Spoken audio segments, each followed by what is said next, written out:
प्रार्थना की भगवान से राहु केतु ने, तो कहा जाओ तुम देवता बन जाओगे, और नवग्रह में राहु और केतु को सम्मिलित किया है? और कहा कि सूर्य और चंद्रमा ने तुम्हारा अपराध किया है, जाओ जब ग्रहण पड़ेगा तो तुम जो है सूर्य और चंद्रमा को ग्रसित करोगे, कर के रूप में इनको परेशान करोगे। इसलिए अमावस को सूर्य ग्रहण और पूर्णमासी को चंद्र ग्रहण पड़ता है। सूर्य और चंद्रमा को राहु परेशान करता है। सज्जनों, ग्रहण काल में मंत्र जपने से मंत्र सिद्ध हो जाता है। ग्रहण काल में दान देने से दान अनंत गुना फल देता है, और ग्रहण का दान जो है शूद्र को दिया जाता है। शूद्र का दान विशेष फलदायी होता है। इसीलिए ग्रहण काल में हमको अवश्य ही दान देना चाहिए। किसको? शूद्र को। तो राहु की दशा महादशा शांत होती है। उसके बाद लक्ष्मी, मां लक्ष्मी समुद्र से प्रकट हुई हैं, और लक्ष्मी ने नारायण के गले में वरमाला पहना दी है।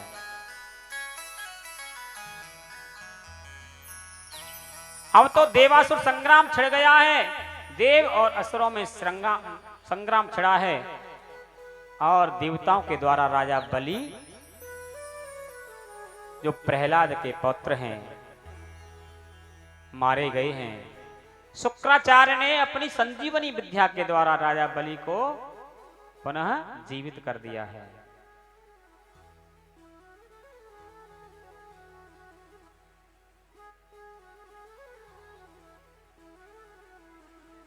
सज्जनों,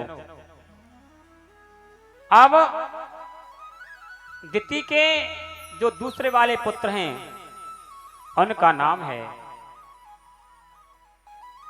हिरण्यकश्यप।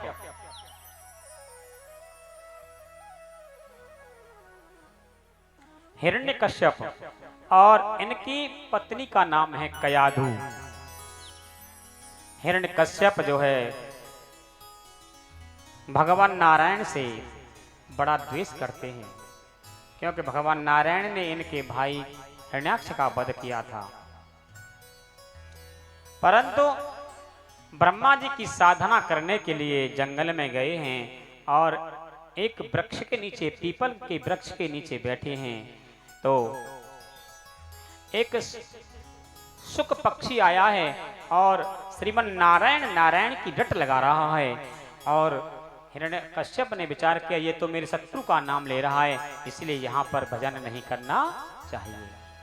आगे चले हैं, दूसरी जगह पर बैठे हैं। वो पक्षी जो उड़कर वहां पहुंच गया है, फिर श्रीमन नारायण नारायण की रट लगा रहा है।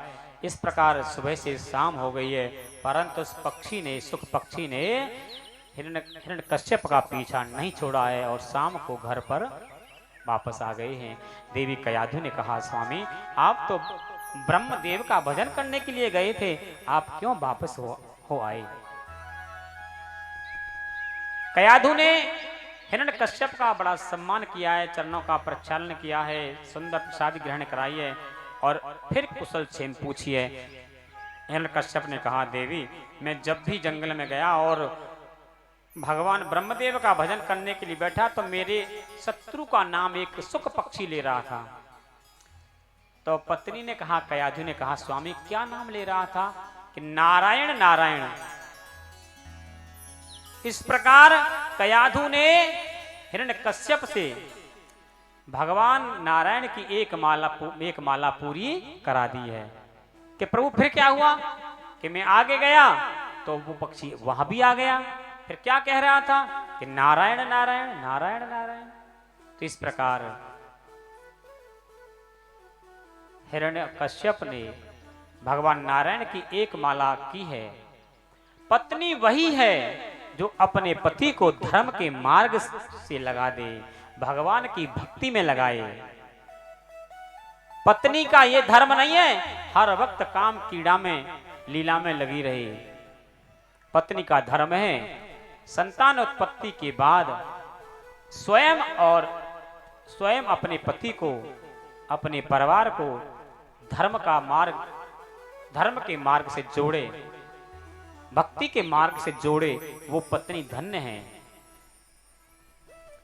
नहीं तो ये शरीर देहेस्ति मांस रुधिरे, ये हाड़ मास का शरीर है, एक दिन इसको जलना है सज्जनों।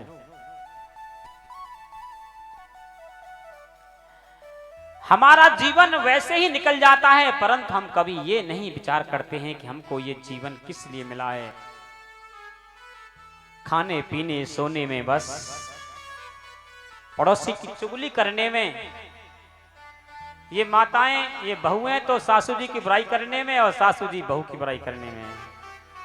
हाँ, भाई लोग 100 हो, भाई लोग अगर 100 हो और माताएं 4 हो ना, 4, वो भी शांत नहीं बैठती हैं। हाँ, इसीलिए हमें भगवान की भक्ति, भगवान का भजन करना चाहिए। और दूसरे दिन प्रातः काल होते ही हिरण्यकश्यप पुनः ब्रह्मदेव की आराधना के लिए गया है। और उस समय रानी कयाधु गर्भवती थी। पीछे से इंद्र आया है। इंद्र ने कहा ये कयाधु गर्भवती है, इसके गर्भ को नष्ट किया जाए, क्योंकि ये शत्रु की पत्नी है और इसके गर्भ से जो संतान पैदा होगी वो भी दुष्ट होगी। संत नारद जी ने कहा इंद्र से, अरे इंद्र, इसके गर्भ में जो बालक है ना, वो भगवान का अनन्य भक्त है, इसलिए कयाधु को तुम मत मारो। और कयाधु नारद जी के आश्रम में रहने लगी है। नारद जी ने कहा, बेटी तुम्हें यहां कोई भय नहीं है,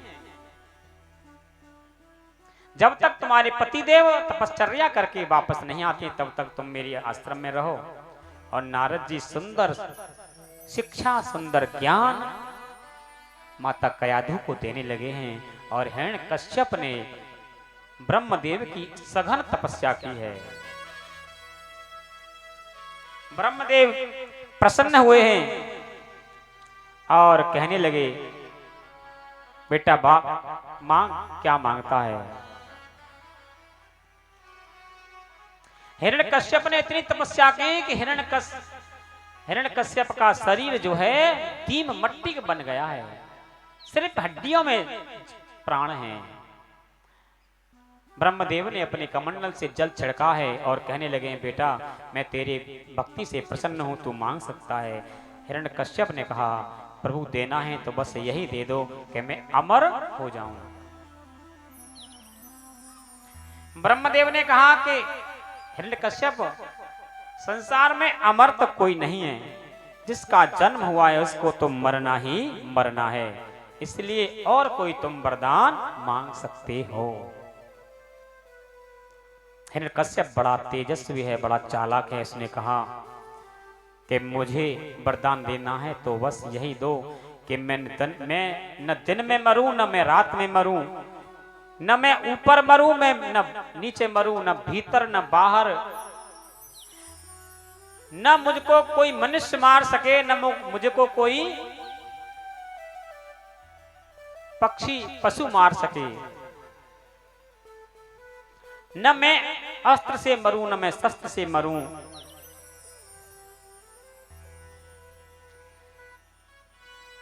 और यहां तक कि मैं साल के 12 महीने में किसी भी महीने में न मरूं, न मैं दिन में मरूं, न मैं रात में मरूं। बड़ा भयंकर वरदान दिया है। ब्रह्मा जी तो बस परेशान हो गए हैं, परंतु तथास्तु कहा अपने ब्रह्मलोक में गए हैं और हिरण्यकश्यपु अपने राज्य में आया है और बड़ा ही उत्पात करने लगा है। संत नारद जी कयाधु को लेकर आए हैं और उसके बाद भक्त प्रहलाद का जन्म हुआ है। भक्त प्रहलाद धीरे धीरे बढ़ रहे हैं। जब 5-7 वर्ष के हुए हैं तो भक्त प्रहलाद की सुंदर शिक्षा हुई है। शुक्राचार्य के पुत्र हैं, नाम है संडामर्क। हिरण्यकश्यप विश्वविद्यालय है, उनके प्राचार्य हैं और उसमें भक्त प्रहलाद का एडमिशन करा दिया है। परंतु भक्त प्रहलाद तो बस नोद्विग्न चित्तो व्यसनेषु निःस्पृहः श्रुतेषु दृष्टेषु गुणेषु अवस्तुदृक् दातेन्द्रिय प्राण शरीर देहे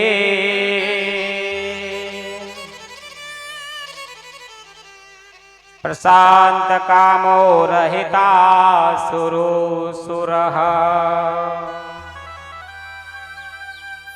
भक्त प्रहलाद बस नोद्विग्न चित्तो, चित्त बिल्कुल शांत है, प्रशांत मन है, कोई व्यसन नहीं है।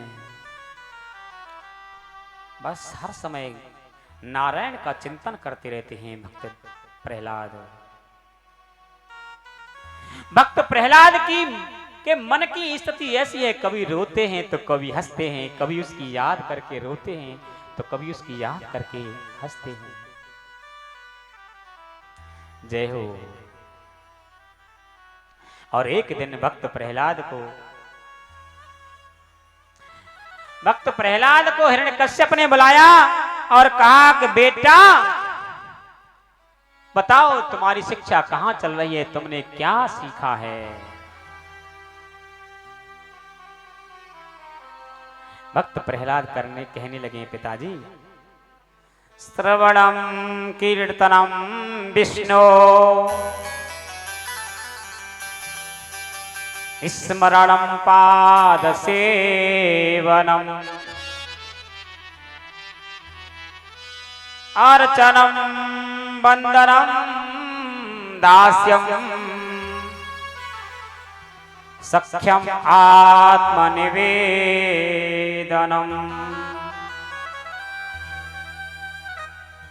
पिताजी मैंने तो यही सीखा है कि पहले भगवान की कथा को श्रवण करना चाहिए, भगवान की लीला का श्रवण करना चाहिए, श्रवणम और फिर उसका कीर्तन करना चाहिए।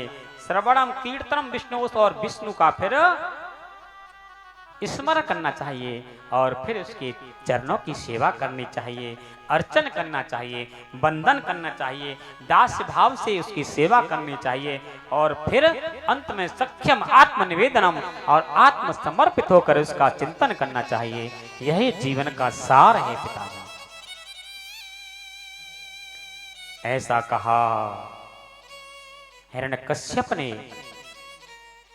तुरंत जो है हिरण्यकश्यप बोला, अरे दुष्ट, तू मेरे शत्रु का नाम लेता है।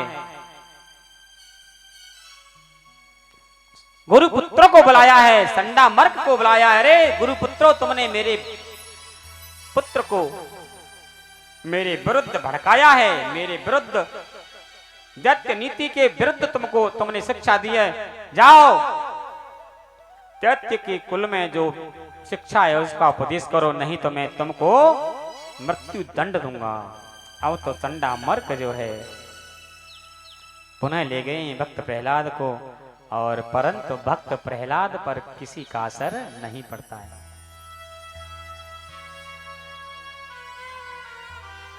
संडामर्क ने बड़ा समझाया है, भैया देखे तुम अपने पिताजी की बात मान लिया करो, क्योंकि तुमको कष्ट देते हैं पिताजी तो हमको कष्ट होता है, परंतु भक्त प्रहलाद पर किसी का असर नहीं पड़ता है, हर समय कीर्तन करते रहते हैं। एक समय तो ऐसा हुआ कि संडामर्क जो है उपदेश कर रहे थे और जैसे ही भक्त प्रहलाद का स्पर्श किया है, संडामर्क की बुद्धि जो है भक्तिमय हो गई है और प्रहलाद जी भगवान नारायण का कीर्तन कर रहे थे और भक्त प्रहलाद के साथ में संडामर्क भी कीर्तन करने लगे हैं। सुंदर स्वर लहरी बज रही है और कीर्तन नमो भगवते वासुदेवाय ओम नमो भगवते वासुदेवाय। वासुदेवाय प्रभु नंदनाय। वासुदेवाय प्रभु नंदनंदनाय। वासुदेवाय प्रभु नंदनाय। वासुदेवाय प्रभु नंदनंदनाय। वासुदेवाय प्रभु वासुदेवाय। वासुदेवाय प्रभु वासुदेवाय। ओम नमो भगवते वासुदेवाय। ओम नमो भगवते वासुदेवाय। हरि बोल।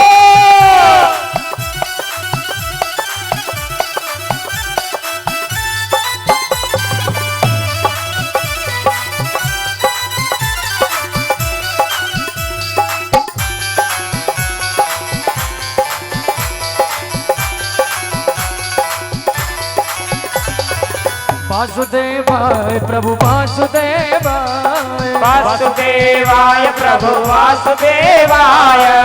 वासुदेवाय प्रभु वासुदेवाय। वासुदेवाय प्रभु वासुदेवाय। हरि वासुदेवाय प्रभु वासुदेवाय। वासुदेवाय प्रभु वासुदेवाय। ओम नमो भगवते वासुदेवाय। ओम नमो भगवते वासुदेवाय। हरि ओम नमो भगवते वासुदेवाय। ओम नमो भगवते वासुदेवाय। हरि ओम नमो भगवते वासुदेवाय। ओम नमो भगवते वासुदेवाय। ओम नमो भगवते वासुदेवाय। ओम नमो भगवते वासुदेवाय।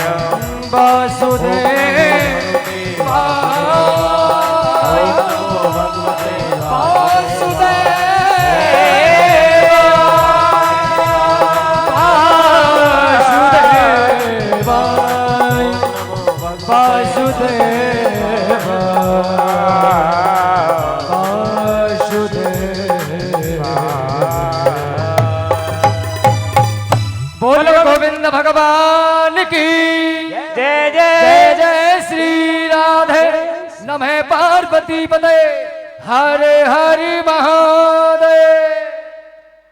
और एक तो हिरण्य कश्यप जो है विद्यालय में गया है तो वहां तो कीर्तन हो रहा था। अरे क्या कर रहे हो? तुरंत संडा मर को पसीना आ गया। ये क्या हो गया? और प्रहलाद को पकड़ लिया है कि बेटा बता तो सही। फिर पुनः कहते हैं प्रहलाद जी पिताश्री कि घराने भूमौ पशवो हि गोष्ठे नारी गृहे सखा शमशाने देहे स्थिताया परलोक मार्गे धर्मान रागो गच्छति जीव एकः।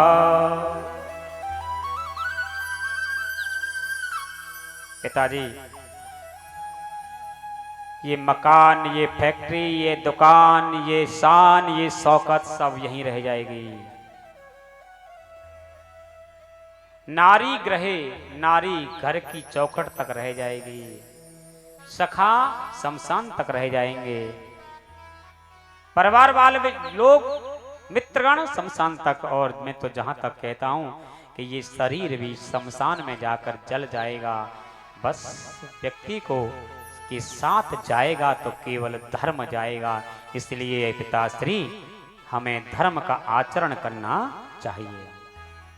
और तुरंत ही हिरण्यकश्यप बड़ा क्रोधित हुआ है और भक्त प्रहलाद को अनेक कष्ट दिए हैं। सर्पों के द्वारा कटवाया गया, जहर दिया गया, पर्वतों से गिराया गया, हाथियों के द्वारा कुचलवाया गया और अंत में अग्नि में डाला गया। परंतु जाको राखे साइया मार सके नहीं को बा ने बांका कर सके जो जग बैरी हो। सज्जनों, भक्त प्रहलाद को अनेक कष्ट दिए हैं, परंतु उसका कोई क्या बिगाड़ सकता है जिसका स्वयं रखवाला है गोविंद। और एक दिन फिर पूछा है भक्त प्रहलाद से, तो बस भक्त प्रहलाद ने तो यही कहा है कि बस गोविंद का नाम ही सार है। और तुरंत जो है हिरण्यकश्यप, हे दुर्नीत मन्नात्मन, कुल भेद कराधमा, स्तब्धम मक्षासनो द्यूतम निश्चय त्वाद्य यमाक्षयम। अरे दुर्बनीत मंदातम, अरे दुष्ट, आज मैं तेरे को बाद में देखूंगा, पहले तेरे विष्णु को देखूंगा। बता तेरा विष्णु कहां है? भक्त प्रहलाद ने कहा, पिताश्री वो हर जगह है, सिया राम मैं सब जग जाने, करहो प्रणाम जोर जुग पानी। पिताश्री वो सब जगह है, ऐसी कोई जगह नहीं है जहां पर वो न हो। और तो राजा ने कहा, इस खंबे में है? कि हाँ, इस खंबे में भी है। और भक्त प्रहलाद ने कहा, पिताजी वो राजाओं का राजा है, बलवानों का बल है, वो मेरा स्वामी नहीं है, वो तुम्हारा भी स्वामी है। न केवलम में भवतश्च राजन, सवै बलम बलिनाम चा परेशान, परे वरे में स्थिर जंगमाये, ब्रह्मादयो ये नवसम प्रणीता। पिताजी न केवलम में, पिताजी वो मेरा स्वामी नहीं है, आपका भी स्वामी है, वो राजाओं का भी महाराजा है।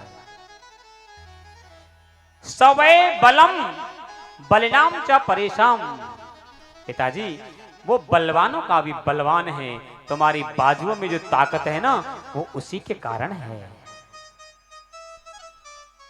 हर जगह है, इस खम्भे में भी है। और आज मेरा गोविंद जो है मचल गया है कि अब मुझे इस खम्भे से ही प्रकट होना पड़ेगा। कि सूर अनेक फिरे कड़ मांगत, पे पद सूरस स्वाद कहा, पुनिताल मजीरा बजाती फिरे, मीरा मतवारी सी चाह कहाँ।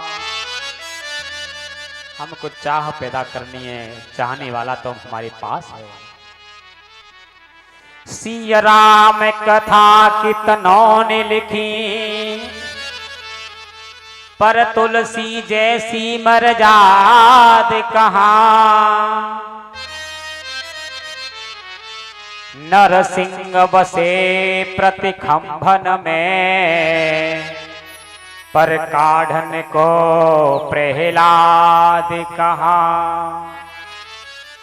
नरसिंह बसे प्रतिखंभन में, पर काढ़न को प्रहलाद कहाँ। आज भी सज्जनों, मेरा ठाकुर मेरा गोविंद आने को तैयार है, परंतु प्रहलाद नहीं है, मीराबाई नहीं है, सूरदास जी नहीं है, तुलसीदास नहीं है।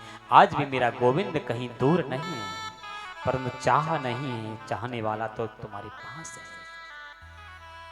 वो तो चाहता है कि कोई मुझे पुकारे तो सही। आज मेरा गोविंद उस खम्भे से जैसे ही हिरण्यकश्यप ने खड़ग उठाया है, खड़ग को खम्भे में मारा है, तुरंत मेरे नरसिंह भगवान प्रकट हो गए हैं। बोलो नरसिंह भगवान की। नरसिंह भगवान हम्बा रम्ब कर रहे हैं, भयंकर युद्ध हुआ है, शाम का समय है और नरसिंह भगवान ने हिरण्यकश्यप को उठा लिया है, अपनी जंघाओं पर धारण कर लिया है और देहली में खड़े हो गए हैं। शाम का समय है, अधिक मास है और भगवान ने कहा अब मैं तुझे मारूंगा। हिरण्यकश्यप ने कहा तुम मुझे नहीं मार सकते, क्योंकि मुझे न कोई मनुष्य मार सकता है न पशु मार सकता है। देख, न मैं पशु हूं न मैं मनुष्य हूं। यहां तक कि हिरण्यकश्यप ने यह भी मांगा था कि ब्रह्मा के द्वारा जो बना है उसके द्वारा मैं किसी से भी न मरूं। नरसिंह भगवान ने कहा मुझे ब्रह्मा ने नहीं बनाया है, बल्कि ब्रह्मा को मैंने बनाया है। न मैं दिन में मरूं न रात में मरूं। देख, न दिन है न रात है, न ऊपर न नीचे, संध्या का समय है, न अस्त्र मेरे हाथ में न शस्त्र है। अपने नाखूनों को बढ़ाया है और उसके उदर को चीरकर अंतड़ियों को निकाल कर अपने गले में धारण कर दिया है। हिरण्यकश्यप का प्रांत हो गया है। बोलो गोविंद भगवान की जय। अब तो हम्बारंभ कर रहे हैं, इतना क्रोध है नरसिंह भगवान को न जाने। पृथ्वी देवी रसातल में न चली जाएं, देवता घबरा गए हैं। नारद जी अनेक देवताओं के साथ में मां लक्ष्मी के पास पहुंची हैं। मां, तुम ही पिताश्री का, स्वामी का क्रोध शांत कर सकती हो। माता लक्ष्मी ने विचार किया है शायद वही सौम्य स्वभाव वाले होंगे, मैं अभी जाती हूँ, बस शांत कर दूंगी। और माता लक्ष्मी जैसे ही पहुंची हैं, भगवान नरसिंह ने थोड़ा चेहरा तेज किया है और लक्ष्मी मैया तो डर गई हैं। एक पैर भगवान नरसिंह जी के पास में है, दूसरा पैर जो है बैकुंठ में, पसीना पसीना हो गई है माता लक्ष्मी। जय हो।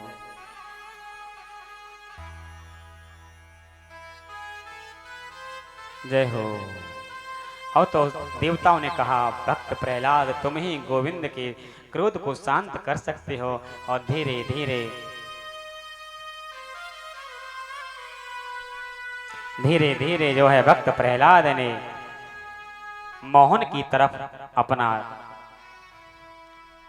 पैर रखा है और मेरे नरसिंह भगवान ने प्रहलाद को गोदी में उठा लिया है और अपनी जिभ्या से प्रहलाद के मस्तक को चाटने लगे हैं और कहने लगे हैं बेटा मुझे आने में देरी हो गई, तू मुझे माफ कर देना।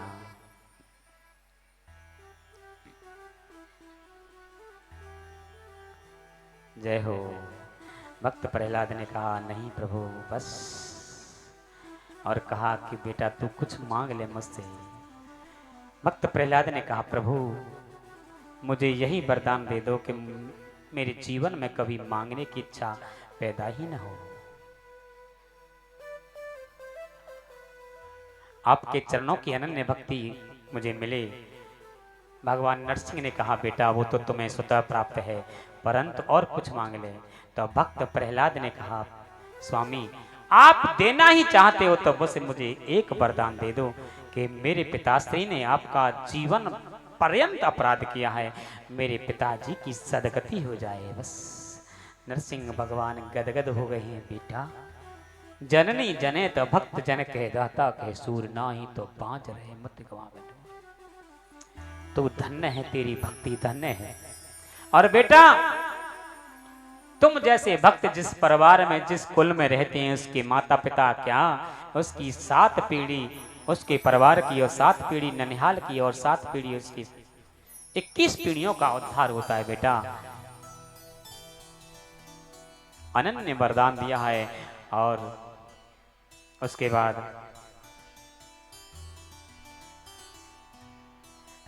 मोह जो है भक्त प्रहलाद प्रार्थना करते हैं कि मोहन से दिल लगाने का कितना मतलब है। उससे दिल लगाओगे अगर उसको अपना बनाओगे तो मैंने पहले ही कह दिया है अपनी मोल बिकवा देगा। संपूर्ण संकटों को संपूर्ण दुखों को संपूर्ण तापों को दूर कर देगा, अपने भाव बिकवा देगा, अपनी तरह पूजा करवा देगा तुम्हारी। आप अपने अहंकार को छोड़ो तो सही। और प्रहलाद जी कह रहे हैं आप भी जो है मीठी मीठी तालियों को बजाते हुए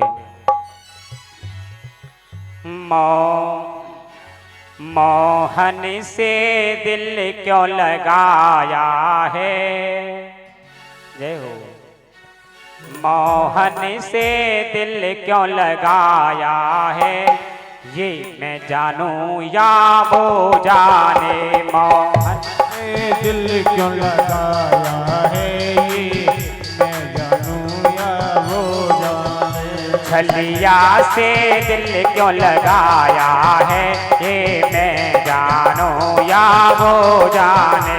छलिया से दिल क्यों लगाया है, ये मैं जानूं या वो जाने। जय हो। ये मैं जानूं या वो जाने, ये मैं जानूं या वो जाने। ये मैं जानूं या वो जाने, ये मैं जानूं या वो जाने। मोहन से और मोहन से दिल क्यों लगाया है, ये मैं जानूं या वो जाने। वो मोहन से दिल क्यों लगाया है, ये मैं जानूं या वो जाने।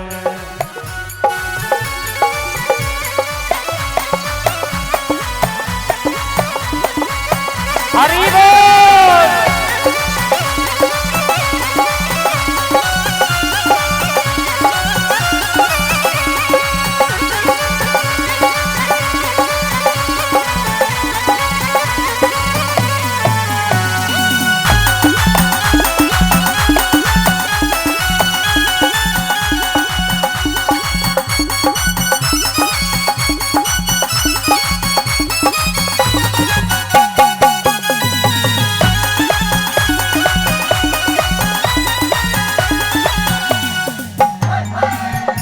मोहन से दिल क्यों लगाया है, ये मैं जानूं या वो जाने। छलिया से दिल क्यों लगाया है, ये मैं जानूं या वो जाने।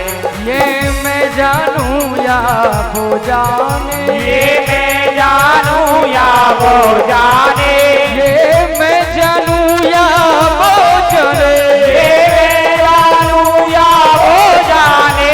छलिया पे मोहन पे दिल क्यों आया है, ये मैं जानूं या वो जाने। मोहन से दिल क्यों लगाया है, ये मैं जानूं या वो जाने। हर बात निराली है उसकी, हर बात निराली है उसकी। हर बात में है एक तेरापन। हर बात निराली है उसकी। हर बात में है एक टेढ़ापन। हर बात में है एक टेढ़ापन। हर में है एक तेरापन। टेढ़े पे दिल क्यों आया है, टेढ़े पे दिल क्यों आया है, ये मैं जानूं या वो जाने। और मोहन से दिल क्यों लगाया है, ये मैं जानूं या वो जाने। ये मैं जानूं या वो जाने। ये मैं जानूं या वो जाने। ये मैं जानूं या वो जाने। ये मैं जानूं या वो जाने। हाँ वो जाने या मैं जानूं। या वो जाने या मैं जानूं। मोहन से छलिया से दिल क्यों लगाया है, ये मैं जानूं या वो जाने। जय हो। हरि बोल।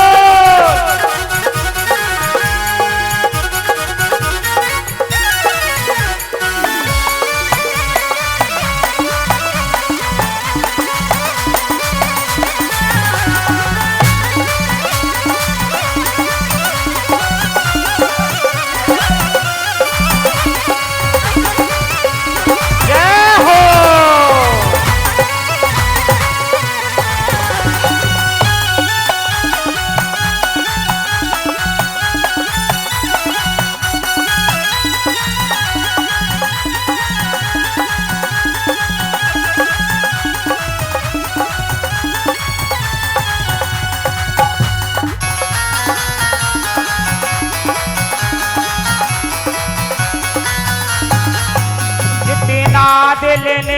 मुझे याद किया उतना जग ने बदनाम किया। जितना दुनिया ने याद किया, जितना दिल ने उसे याद किया उतना जग ने बदनाम किया, उतना जग ने बदनाम किया, उतना जग में बदनाम किया। बदनामी का फल क्या पाया है, ये मैं जानूं या वो जाने। मोहन से दिल क्यों लगाया है, ये मैं जानूं या वो जाने। छलिया से दिल क्यों लगाया है, ये मैं जानूं या वो जाने।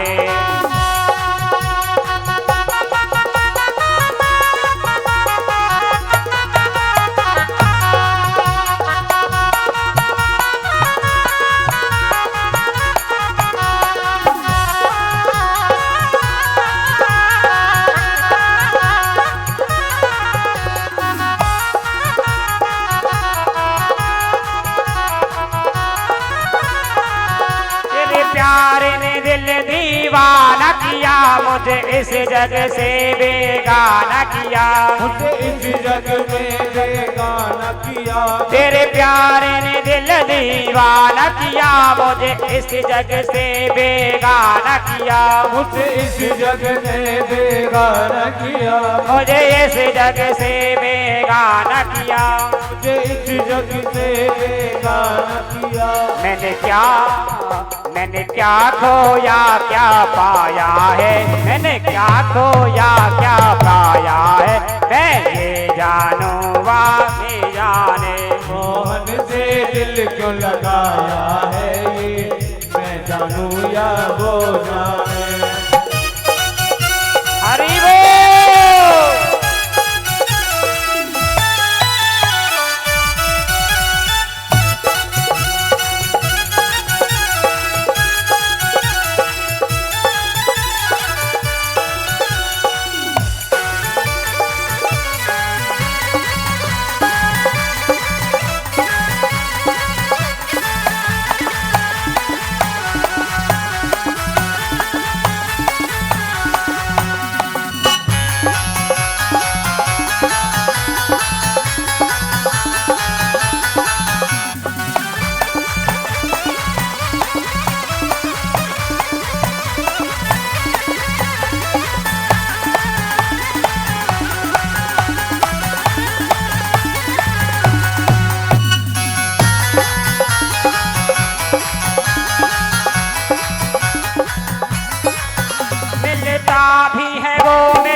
नजरों से मेरी वो हटता नहीं, ओ नजरों से मेरी वो हटता नहीं। मिलता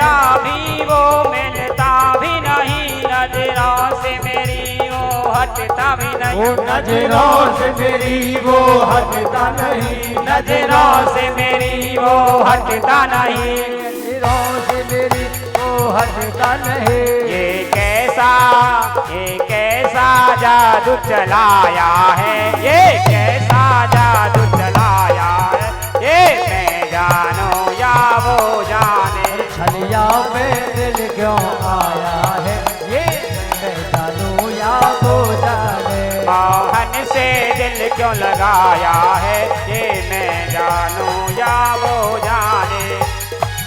छलिया पे दिल क्यों आया है, ये मैं जानूं या वो जाने। ये मैं जानूं या वो जाने। जानूं या वो जाने। ये मैं जानूं या वो जाने। ये मैं जानूं या वो जाने। ये मैं जानूं या वो जाने। मोहन से दिल क्यों लगाया है, ये मैं जानूं या वो जाने। मोहन से दिल क्यों लगाया है, ये मैं जानूं या वो जाने। मैं जानूं या वो जाने। मैं जानूं या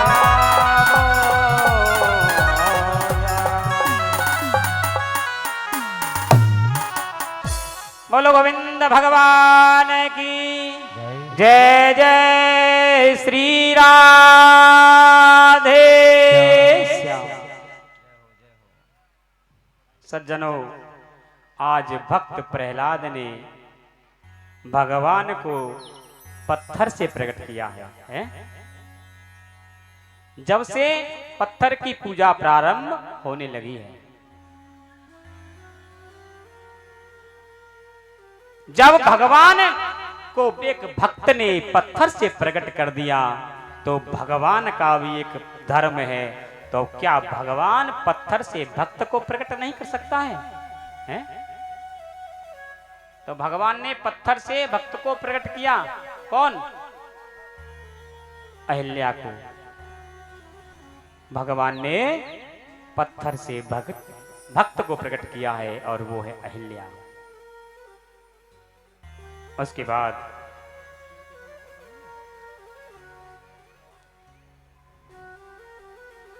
आसीद गिरवरो राजा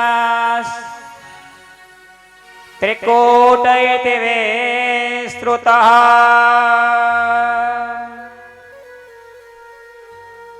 क्षीरोदीना व्रत स्त्रीमान् नियोजनायुतमोक्षितः।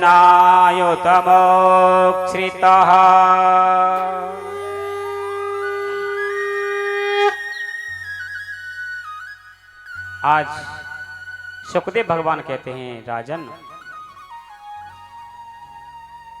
क्षीर सागर के पास में एक त्रिकूट नाम का पर्वत है, और उस त्रिकूट नाम की कंदराओं जंगलों में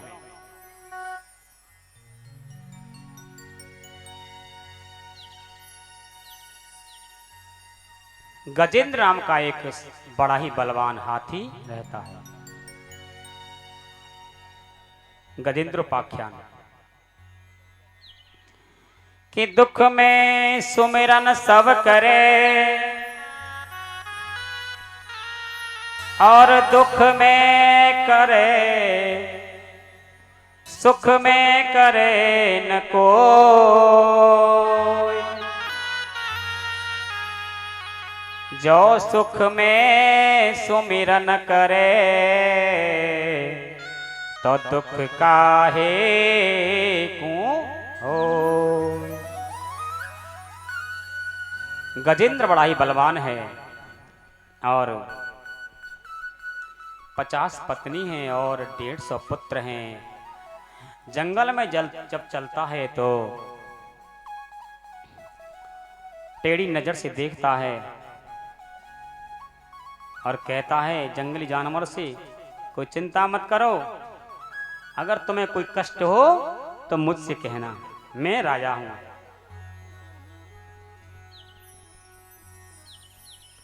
सज्जनों, ये गजेंद्र क्या है?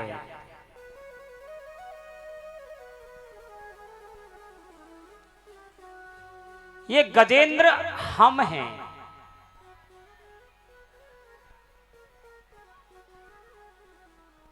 जो हमारे अंदर जो जीव बैठा है ना, वो गजेंद्र है।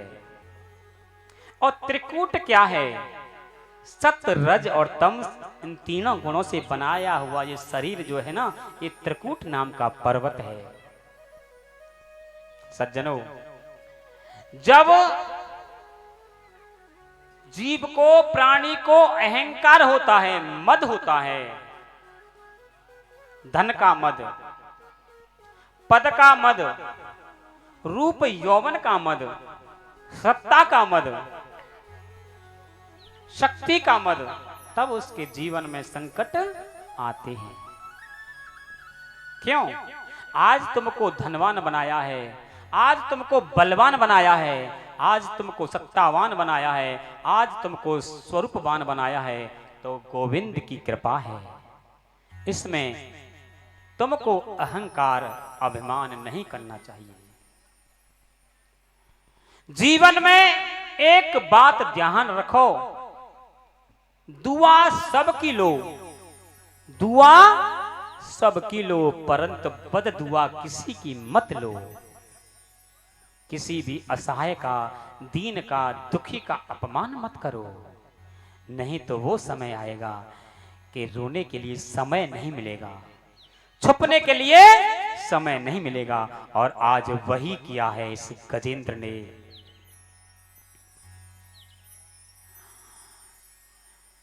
गजेंद्र जल पीने के लिए जलाशय में गया है, सरोवर में गया है और पहले जल पिया है और उसके बाद उसमें कीड़ा करने लगा है।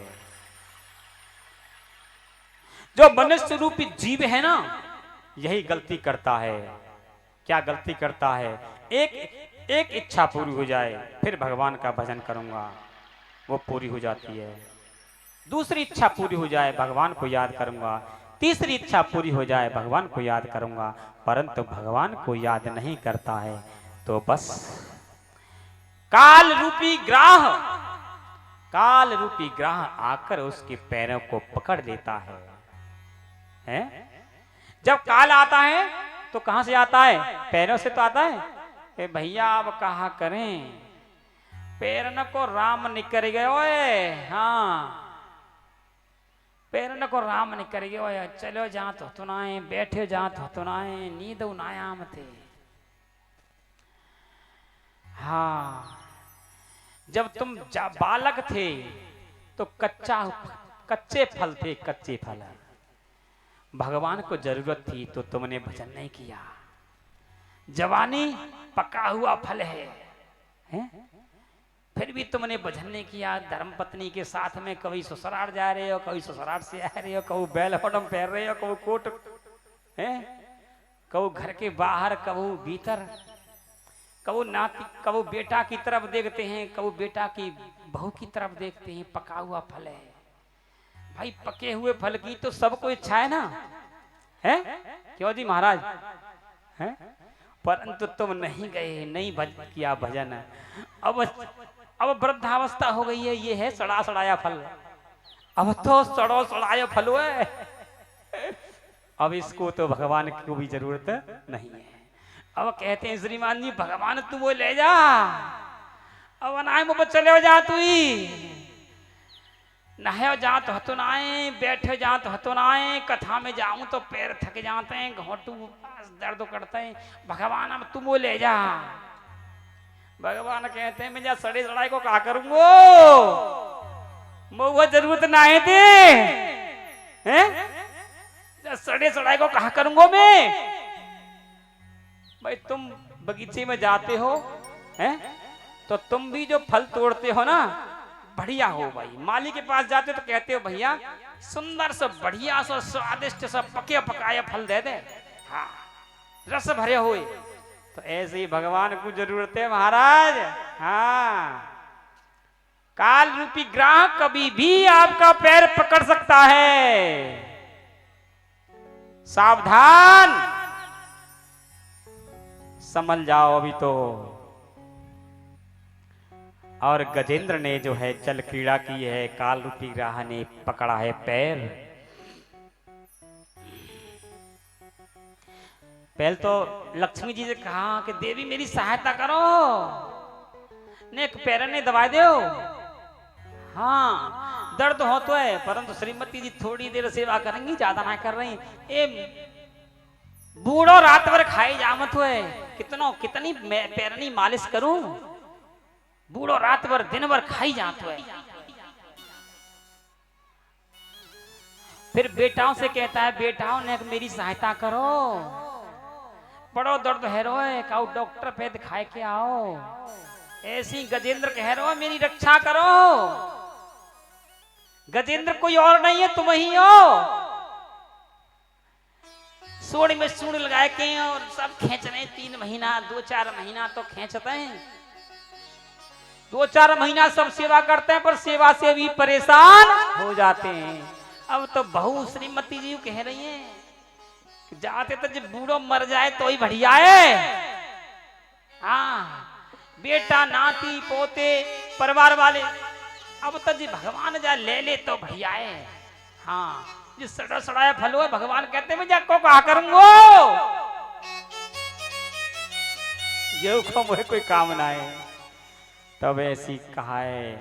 3 महीने तक गजेंद्र को और ग्रह में, काल में और जीव में लड़ाई होती है। बाबा बीमार रह जाते हैं, आईसीयू में भर्ती है। डॉक्टर कहते हैं बनाए कोई सलाह बाबा की। चारों तरफ फोन है जाते हैं कि बाबा बीमार है, बेटा पाकिस्तान ते को विदेश में, वो वहां से आ जाता है, सब परिवार वाले आ जाते हैं, पर बाबा तो मौत से लड़ रहा है, काल से लड़ रहा है। वो तो ठीक है गो, घर आएगा। अब घर वाले परिवार वाले कह रहे हैं कि जब फाइनल रिपोर्ट लग जावे ना तो फोन करियो, खत्म हो जाए तब हमारी ड्यूटी, हमारा काम, हमारा धंधा छूटता है। बाबा फाइनल रिपोर्ट लग जाए तब फोन करियो। इसलिए सज्जनों, अधर्म के द्वारा, कुकर्म के द्वारा कितना भी धन कमा लो, कोई काम नहीं आएगा।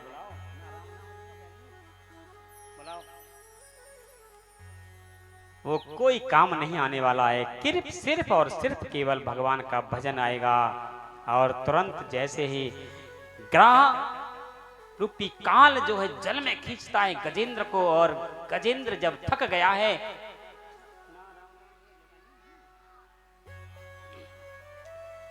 तो हार गया है। तो गजेंद्र पूर्व जन्म में एक भगवान का भक्त था। द्रविड़ देश का पांड्यवंशी राजा इंद्रद्युम्न था, और जंगल में भजन कर रहा था। अगस्त ऋषि आए, सम्मान नहीं किया, श्राप दे दिया, जाओ गजेंद्र बन जाओ, हाथी बन जाओ। परंतु भक्ति का नाश नहीं होता है, उसको भगवान की याद आ गई है, और जल में बहकर जा रहा है एक पुष्प, और उस पुष्प को सूंड के द्वारा उठाया है, और मेरे भगवान के श्री चरणों में गोविंद, गो कहा है और बिंद नहीं कह पाया है, तब तक मेरे गोविंद चतुर्भुज रूप धारण करके शंख चक्र पद्म गदा लेकर आ गए हैं, और तुरंत सुदर्शन चक्र के द्वारा ग्रह का प्रणंत कर दिया है। बोलो भक्त वत्सल भगवान की जय जय श्री राधे। बांके बिहारी जी दूर करो दुख मेरा, गिरवर धारी जी दूर करो दुख मेरा, बांके बिहारी जी दूर करो दुख मेरा, बांके बिहारी जी दूर करो दुख मेरा, ओ गिरवर धारी जी दूर करो दुख मेरा।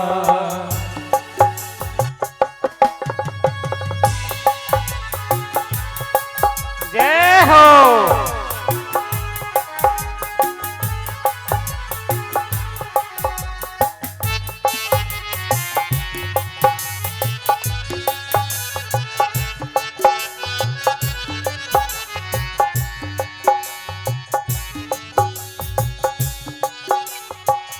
जन्म जन्म का मैं हूँ भटका, जन्म जन्म का मैं हूँ भटका, जन्म जन्म का मैं हूँ भटका, जन्म जन्म का मैं हूँ भटका, बेड़ा आज भंवर में अटका, बेड़ा आज भंवर में अटका, तुम पार करो बनवारी जी दूर करो दुख मेरा, और बांके बिहारी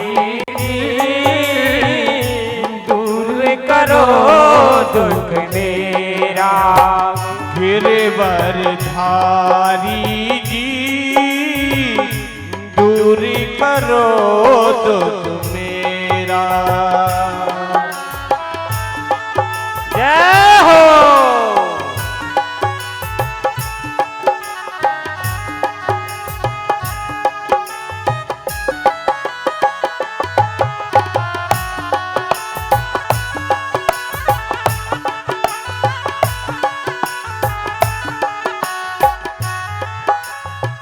सुना है जो तेरे दर पे आए, सुना है जो तेरे दर पे आए, उसके सब दुखड़े मिट जाए, उसके सब दुख ने मिट जाए। मैं आया शरण तुम्हारी रे, दूर करो दुख मेरा। ओए गिरवर भारी रे, दूर करो दुख मेरा। ओए सबरी अहिल्या गणिका तारी, सबरी अहिल्या गणिका नारी, सबही तुमने पार उतारी, सबही तुमने पार उतारी। आई हमारी बारी रे, दूर करो दुख मेरा। ओए नटवर धारी रे, दूर करो दुख मेरा। हाँ दूर करो दुख मेरा प्रभु जी, दूर करो दुख मेरा। बोलो गोविंद भगवान की जय। जय श्री राधे श्याम। सज्जनों, और गजेंद्र के संकट को दूर किया है। भगवान के हाथों से मरना भी मुक्ति है और भगवान के द्वारा बचना भी मुक्ति है।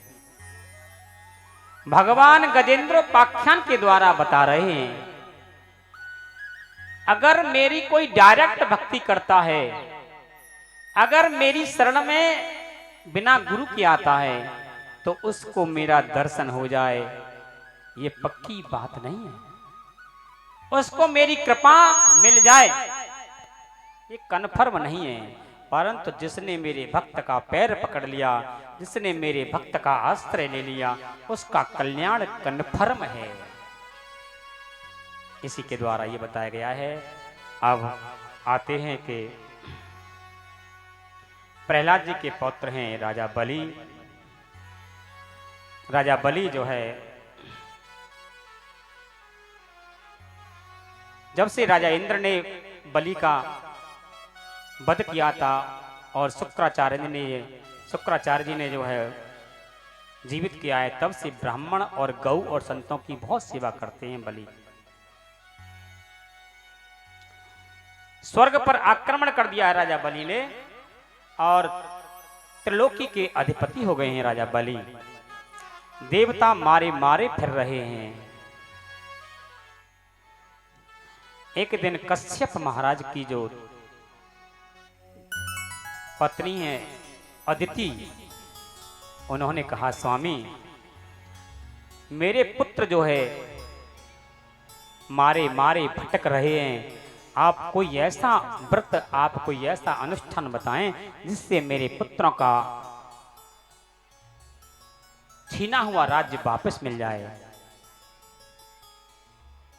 तो कश्यप महाराज ने कहा, देवी कौन किसका पुत्र और कौन किसकी माता, ये तो सब शरीर के संबंध हैं, इसलिए भगवान का भजन करो। इधर देवताओं ने भगवान नारायण की प्रार्थना की, प्रभु हमारे संकट को दूर करो। भगवान नारायण ने कहा, देवताओं अगर मैं युद्ध करता हूं राजा बलि से तो मैं हार जाऊंगा, क्योंकि राजा बलि पर कृपा है गौ ब्राह्मण और संतों की, और जिस पर संत और ब्राह्मणों की कृपा हो उसका कौन क्या बिगाड़ सकता है। परंतु मैं तुम्हारे कष्ट की निवृत्ति करूंगा। तो कश्यप महाराज ने माता अदिति को पयोव्रत बताया है। श्रोणायाम श्रवण द्वादश्यायाम मुहूर्ते अभिजिते प्रभो सर्वे नक्षत्र ताराद्या चक्रुस्तज्जन्मन दक्षिणम। पयोव्रत बताया है, और पयोव्रत 12 दिन का होता है। फाल्गुन के महीने में प्रतिपदा से, शुक्ल पक्ष की प्रतिपदा से और द्वादशी तक होता है, 12 दिन का होता है। और इसमें फलाहार भी दूध का लिया जाता है।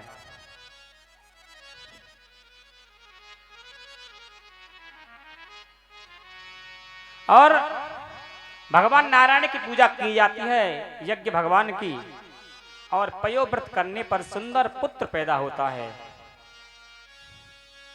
मैं तो कहता हूं कि प्रत्येक माता को पयोव्रत का व्रत गर्भ धारण के समय करना अत्यंत नितांत आवश्यक है। पयोव्रत तो प्रत्येक माता को करना ही चाहिए, नितांत आवश्यक है। और इसकी विधि है, संतों से, महापुरुषों से, गुरुओं के द्वारा इसकी विधि पूछकर जब करना चाहिए। तो माता ने किया है पयोव्रत। भगवान नारायण ने कहा कि चिंता मत करो, मैं तुम्हारे यहाँ पुत्र रूप में आऊंगा। और अब तो जो है भादों का महीना है,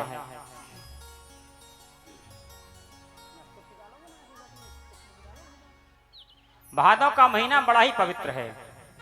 मेरे गोविंद का अवतार हुआ कब? भादों के महीने में। बलराम जी का अवतार कब हुआ? भादों के महीने में। श्री राधा रानी का अवतार कब हुआ? भादों के महीने में। और सुखदेव स्वामी ने कथा सुनाई राजा परीक्षित को भादों के महीने में।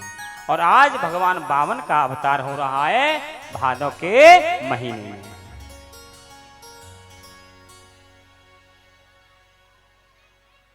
भादों का महीना है, शुक्ल पक्ष है, द्वादशी तिथि है, और दिन के ठीक 12 बजे भगवान वामन का अवतार हुआ है।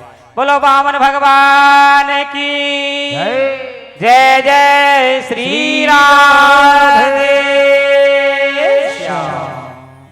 अब वामन भगवान वामन अंगुल के नाटे।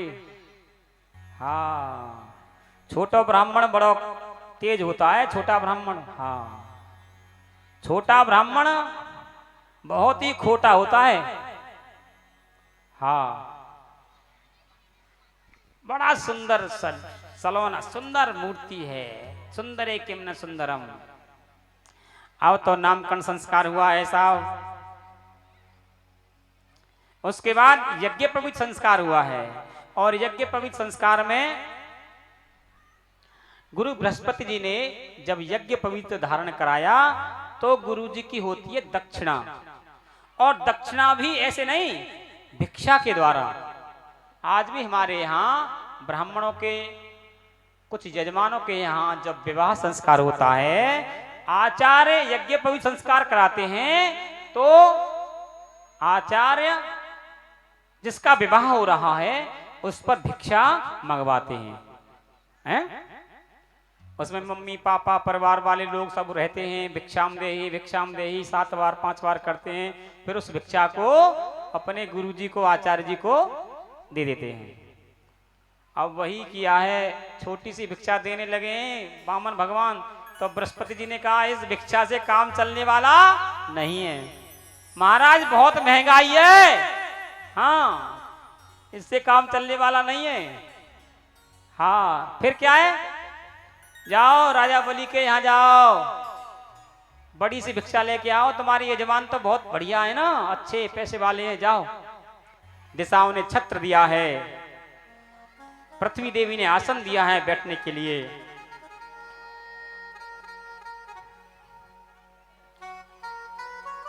और माता देवी ने, लक्ष्मी देवी ने जो है कमंडल दे दिया है, जाओ और लेकर आओ भिक्षा।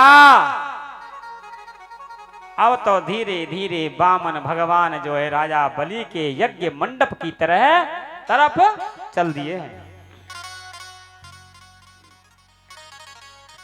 खटम खटम राजा बलि की तरफ जो है आ रहे हैं।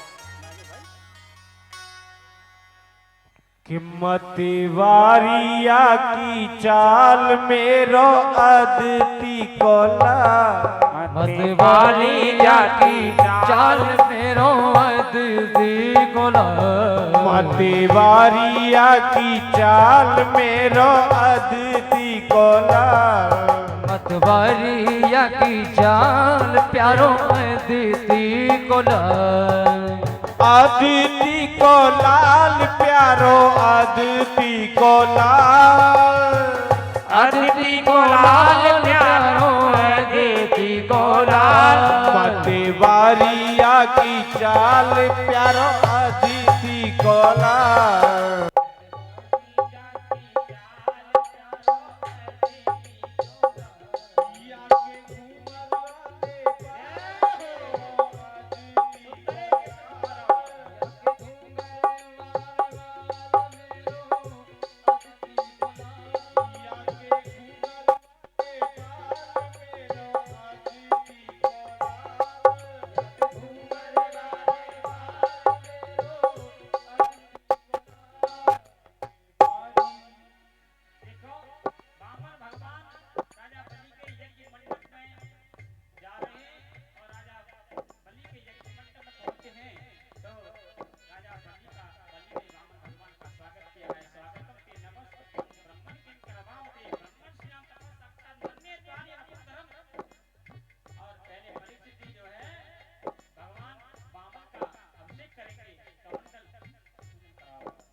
जब तक बालक बेटा रोएगा ना तब तक दूध नहीं पिलाएगी। लाला खेल लो, काम है कर ले जल्दी जल्दी।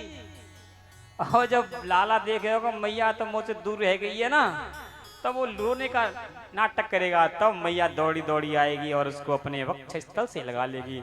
वही नाटक कर रहे हैं वामन भगवान। माला चल रही है, पंडित जी क्या चाहिए? शुक्राचार्य बोले तुमको दिखता नहीं है राजन, पंडित जी की माला चल रही है, भजनानंद दिए ज्यादा। अब माला पूरी है गई। वामन भगवान बोले राजन भजन करिए तो चाहिए क्या और मौज करिए तो होइए क्या। हमें तो भजन करना है, हमको क्या करना है। बैठने के लिए आसन है, छाया के लिए छाता है, भजन करने माला है, और क्या करनी क्या चाहिए। ज्यादा लेने से आसक्ति बढ़ती है, हमें कुछ नहीं चाहिए। अरे नहीं पंडित जी तुम्हारा विवाह नहीं हुआ हो तो गाम कांचनम गुणवद्धाम अमृष्टम तथा न पेयमुतवाभिप्रकन्याम ग्रामान समृद्धास्तुर्गान गजान वा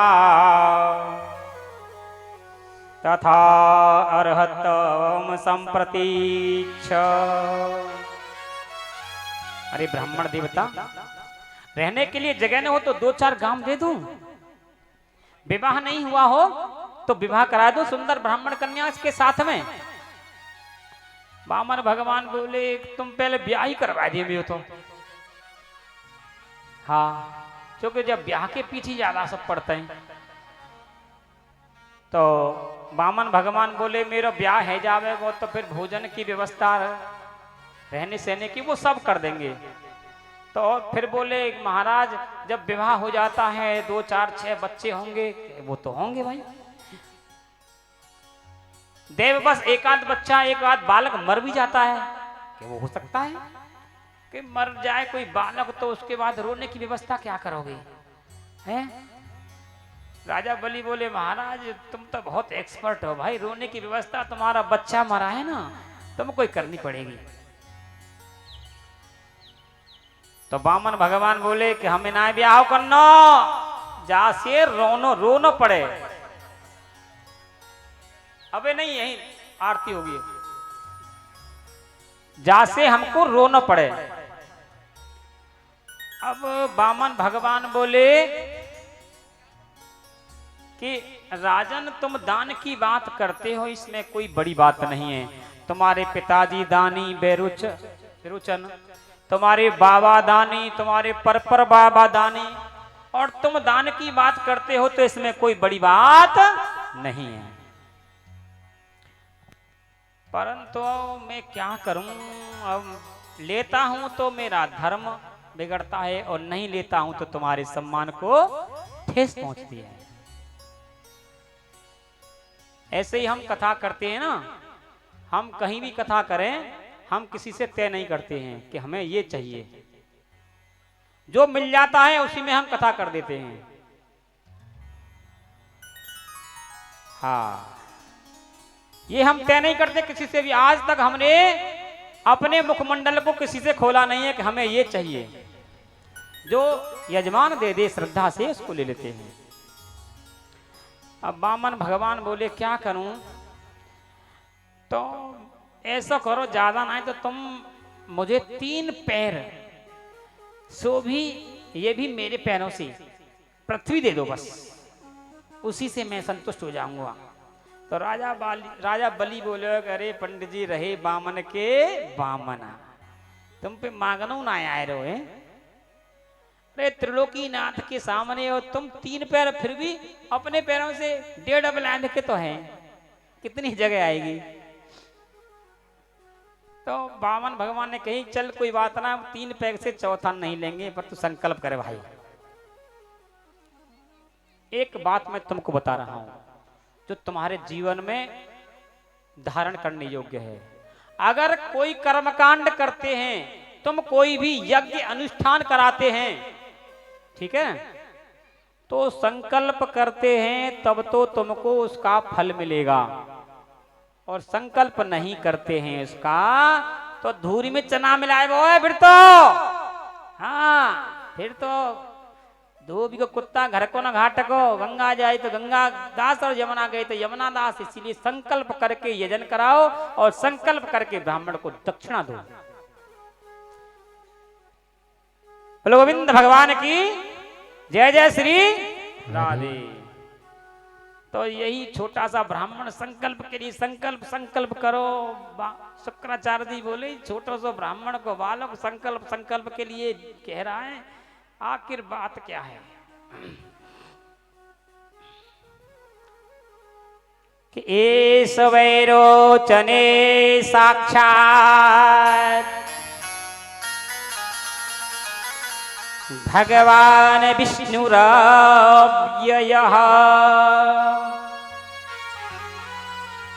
कश्यपादितिर्जातो देवानां कार्य साधक। शुक्राचार्य जी ने नेत्र बंद किए। ओहो, सब कुछ उल्टा पलटा है। राजा बलि से कहने लगे, राजन सावधान, ये कोई बामन 53 नहीं है, इसे मना कर दे, इससे मना कर दे, नहीं तो तू श्रीहीन हो जाएगा, लक्ष्मीहीन हो जाएगा। और शुक्राचार्य जी गलत कर रहे ना कर रहे भाई? लेतुआ कोई देतुआ कोई शुक्राचार्य है, और शुक्र ने आंख व्यर्थ में खोई। भाई कोई ले रहा है कोई दे रहा है, तुम क्यों मना करते? इसलिए यज्ञ में, अनुष्ठान में, दान में आप किसी से मना मत करो। एक दे रहा है तो उससे ये कहो नहीं दो। अगर तुम उसका हाथ रोकते हो तो शुक्राचार्य की तरह तुमको परेशानी विपत्ति उठानी पड़ेगी। और हम तो ऐसा देखते हैं यजमानों को, यजमान की कोई कमी नहीं है। कोई यज्ञ है, अनुष्ठान है, तो 2-4 लोग जो है उनको व्यवस्थापक बना देते हैं, जाओ भाई ये सामान लेकर आना है ब्राह्मणों के लिए, गुरुओं के लिए, संतों के लिए। तो शुक्राचार्य जाएंगे, यजमान ने तो दामों की गड्डी जो है उसके जेब में रख दी है, और सेठ जी के पास जाएंगे, ऐसा सामान लेके आएंगे वो फिक्यो डोलेगा, फिक्यो। तो उसमें यजमान की गलती नहीं है, उसमें तुम्हारी गलती है। यजमान से स्पष्ट कह दो, भैया मैं लेने के लिए जाऊंगा तो मार्केट में जो सबसे उत्तम होगा उसको लेकर आऊंगा, अन्यथा मैं जाऊंगा नहीं। तुम क्यों दोषी बनते हो? और कहने लगे शुक्राचार्य जी, झूठ बोल दे, कोई लेने देने का हमने वो नहीं किया है। स्त्रीषु नर्म विवाहे च व्रत्यर्थे प्राण संकटे गौ ब्राह्मणार्थे हिंसाया नानृतम स्याज्जुगोप्सितम। 8 जगह पर झूठ बोलने पर एक बार वो माफ हो जाता है। किसी कन्या का विवाह हो रहा है, ब्राह्मणों की हिंसा हो रही है, गौ ब्राह्मणों को सताया जा रहा है, किसी का धन संपूर्ण नष्ट हो रहा है, वहां पर किसी माता से कोई बात छुपानी है तो 8 जगह एक बार झूठ बोलने पर वो माफ हो जाता है। और कहने लगे कि ए सवे रोचने साक्षात, ये कोई बामन 53 नहीं है, ये साक्षात विष्णु है और देवताओं के कार्य के लिए आया है, मना कर दे। और जैसे ही राजा बलि संकल्प के लिए सागर को उठाया है तो शुक्राचार्य जी जो है सागर की नली में बैठ गए और वामन भगवान ने नली में कुश का एक तिनका किया है और शुक्राचार्य की जो है एक दरवाजा बंद हो गया है। उसके बाद संकल्प हुआ है और देखते देखते राजा बलि की संपूर्ण त्रिलोकी को मेरे वामन भगवान ने 2 पैरों में नाप लिया है, 3रा पैर है बस। अब 3रा पैर कहाँ रखूं? राजा बलि ने कहा, प्रभु 3रा पैर मेरे मस्तक पर रखो। बस 5 मिनट की और देरी है, बस ये अभी करते हैं। और राजा बलि कि मस्तक पर जो है वामन भगवान ने अपना पैर रखा है और वामन भगवान के चरणों से जो है झरझर अश्रु धारा बह गई है और कहने लगे राजा बलि से, राजा हे राजा बलि, मैं तुमको छलने के लिए आया था और आज तुमने मुझे छल लिया। बता, मैं प्रसन्न हूँ, तुम क्या चाहते हो? राजा बलि ने कहा, प्रभु मुझे कुछ नहीं चाहिए। राजा बलि की पत्नी है, उससे कहा, देवी अगर तुमको चाहिए तो मैं सब कुछ देने के लिए तैयार हूँ। राजा बलि की पत्नी विंध्यावली ने कहा, प्रभु आपने हमारे स्वामी को त्रिलोकी का नाथ बनाया, बहुत बड़ी कृपा की और आज आपने सबको ले लिया, अति कृपा की, आप धन्य हो। तो भगवान ने कहा, इसके परिवार में तो सब भक्त ही भक्त हैं, बताओ, रानी भी ऐसी है और राजा बलि की पुत्री है रत्नावली। उसने कहा, पहले तो देखा वामन भगवान को बड़ी सुंदर झांकी है, इस पुत्र को तो मैं अपना स्तनपान कराऊं, पुत्र बनाऊं, और जब त्रिलोकी को नाप लिया है, राजा बलि की संपत्ति को ले लिया है, तो राजा बलि की पुत्री है, उसके मन में बड़ा क्रोध आया है कि ऐसे पुत्र को तो मैं अपने स्तनों से जहर लगाकर मार दूं, और वही राजा बलि की पुत्री दूसरे जन्म में पूतना बनी है, और मेरे गोविंद ने राजा बलि को सुतल लोक का राज्य दे दिया है। बोलो भक्तवत्सल भगवान की जय जय श्री राधे श्याम। अब एक भजन, उसके बाद आरती।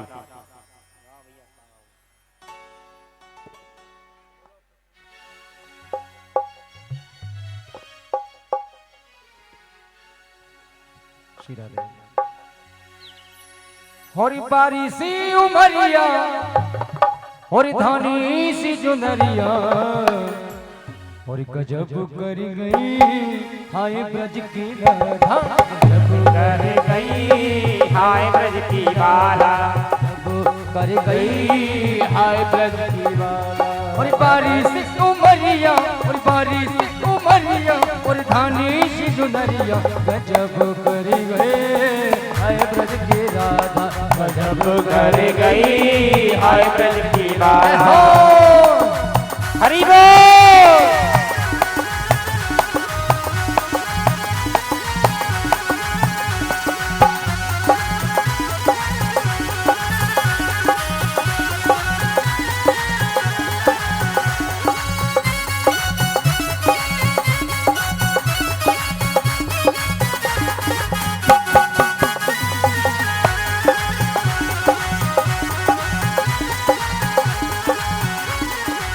हाथों में रचे रही रचने सी मेहंदी, आंखों में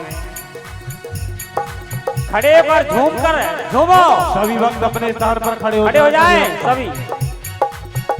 हाथों में रचे रही रचनी सी मेहंदी, हाथों में रचे रही रचनी सी मेहंदी, रचनी सी मेहंदी देखो रचने सी मेहंदी, रचनी सी मेहंदी वो तो रचनी सी मेहंदी। और नाए भाई शादी, और नाए भाई शादी अमई है कमारे, गजब कर गए हाय ब्रज की राधा, गजब कर गए हाय ब्रज की राधा। और बारी सी उमरिया, और बारी सी उमरिया, और धानी की जुनरिया, गजब कर गए हाय ब्रज की राधा, गजब कर गए हाय ब्रज की राधा। हो।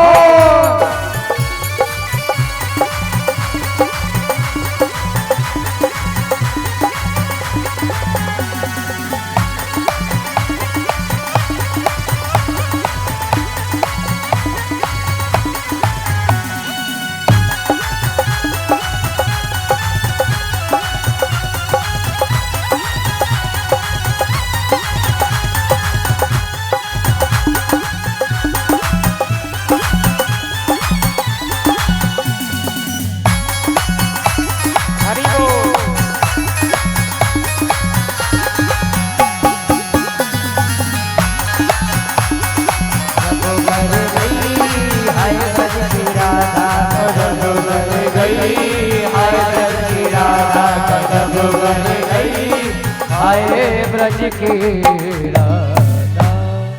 बोली गोविंद भगवान की जय। सभी भक्त अपने अपना स्थान पर खड़े हो जाएं। आइए इसी बीच में कुछ दानदाताओं की विशेष सूची इस प्रकार है।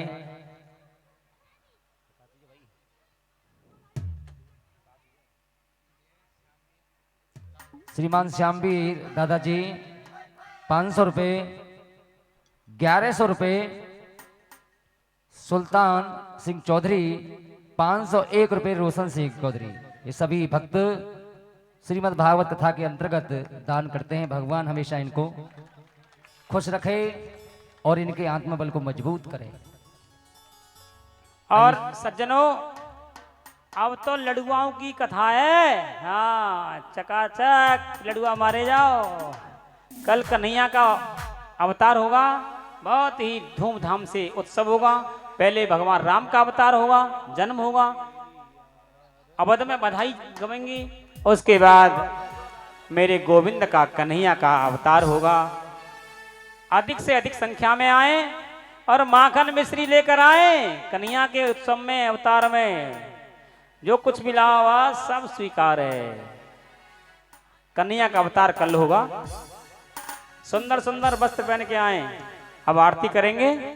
मन में बसा कर तेरी मूर्ति, उतारूं मैं मोहन तेरी आरती, तेरी आरती, तेरी आरती, तेरी आरती, तेरी आरती।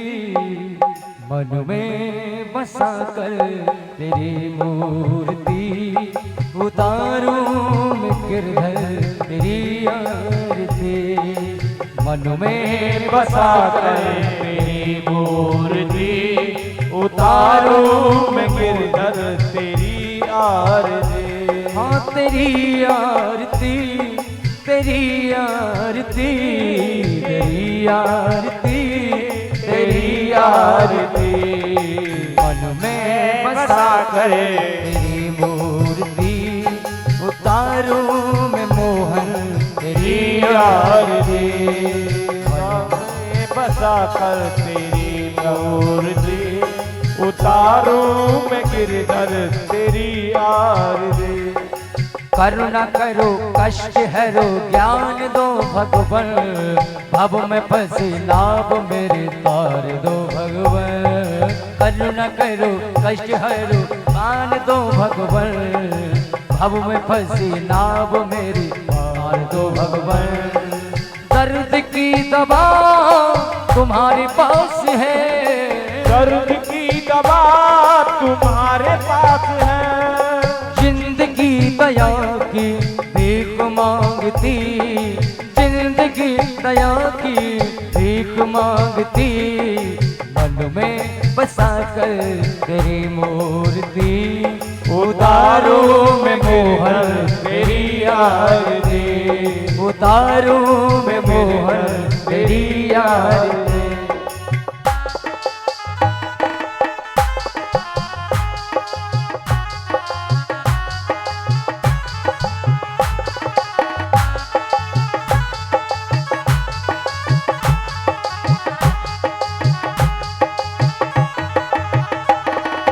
मांग तुझसे मैं क्या यही सोच भगवन, मांग तुमसे मैं क्या यही सोचूं भगवन। जिंदगी जब तेरे नाम कर दी अर्पण, मांग में क्या सोच यही है मेरी भगवन। जिंदगी जब तेरे नाम कर दी अर्पण, चिंता है तुझको सब कुछ तेरा, कुछ नहीं मेरा। सब कुछ तेरा, कुछ नहीं मेरा।